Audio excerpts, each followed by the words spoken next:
All around the Vatican, it's all a construction site. Castel Sant'Angelo, the Mole Adriana, Borgo Pio, Borgo Sant'Angelo, work is hotting up in anticipation of the fake Jubilee of 2025. Yes, you got it right.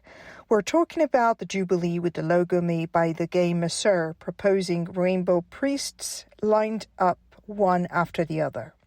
As Adinolfi once said, it looks like they're dancing a conga of love. After all, homosexual themes are a mainstay of the gnosis that has at its center the androgynous myth.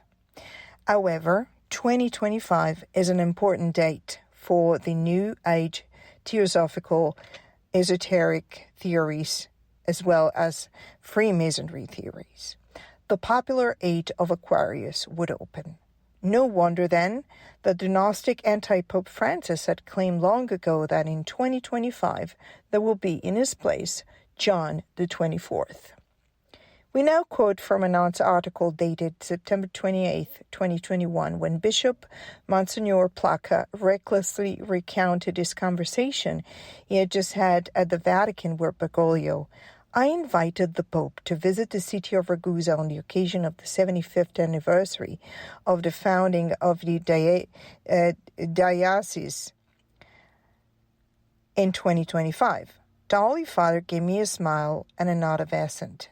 And with a joke, he responded, telling me that in 2025, John the 24th, is the one who would come. Now, how could a legitimate pope announce what the name of his successor would be? He could not, both because pre-conclave maneuvers are forbidden by the Universi Dominici Gregis under penalty of excommunication lata sententia, and because the Holy Spirit, from a Catholic perspective, exerts an influence, at least a protective influence, on the choice of pontiff. Nevertheless, since we live in the church usurped by Freemasonry, anything is possible.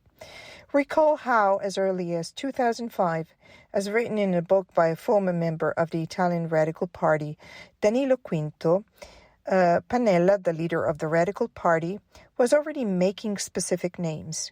In the days of the conclave, in 2005, I used to go to St. Peter's Square with a sign calling out for John the 24th or Francis the First.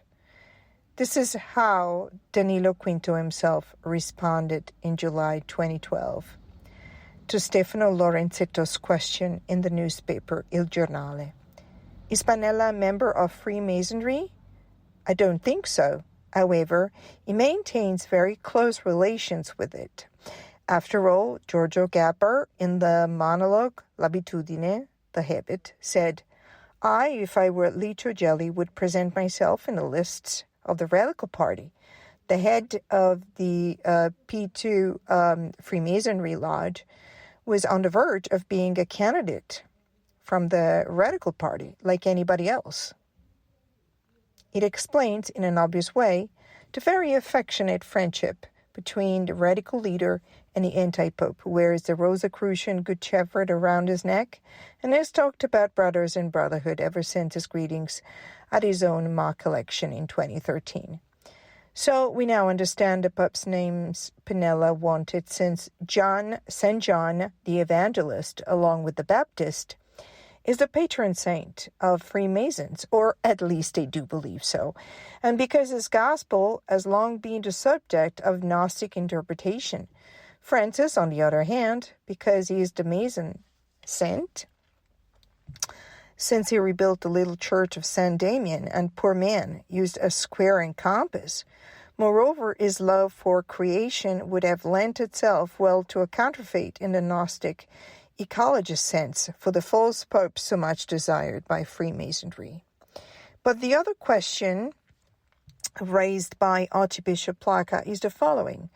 How could Bergoglio predict in 2021 that in 2025 it would be gone if he has said so many times he would never resign?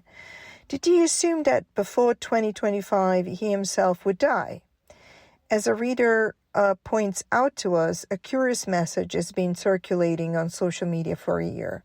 Pope Francis will die on April the 11th, 2024, 11 days after Easter Sunday. The 11th is a date that repeatedly pops up in history in a very curious way, so much so that it has aroused the interest even of scientists. Who knows what arcane message it has for these obsessed people, who must be acknowledged, certainly have a deep faith in what they believe, that is also very attentive to symbols and numerologies. As we already said, Bergoglio has recently announced peculiar instructions on the closed coffin at his own funeral, which will prohibit the faithful Christians from verifying with certainty that Francis is dead. This was raised more than a few suspicions. Could it be that for some ritual reason, a death, simulated of course, of Bergoglio, has long been planned for this esoteric date? Well, we will see.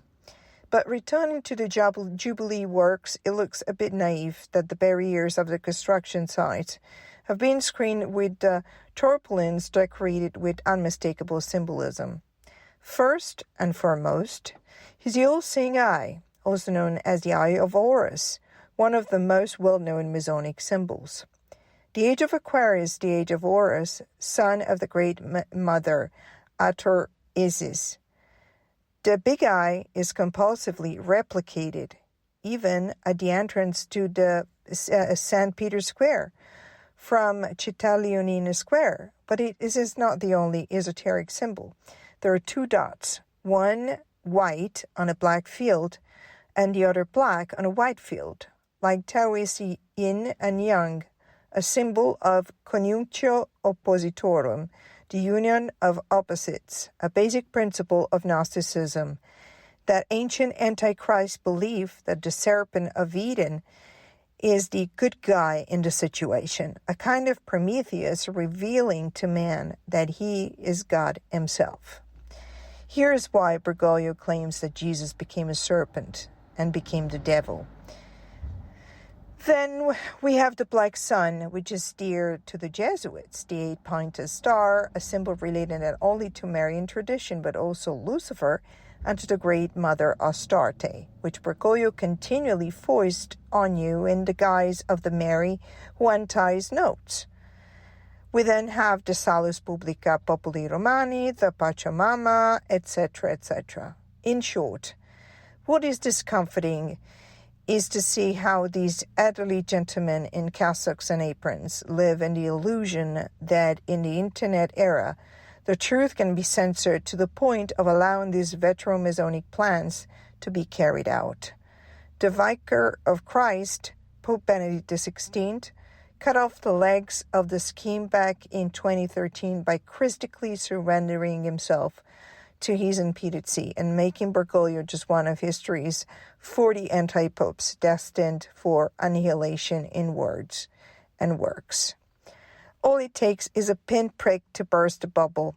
A legitimate cardinal appointed before 2013 who says, "Vere Papa mortus est."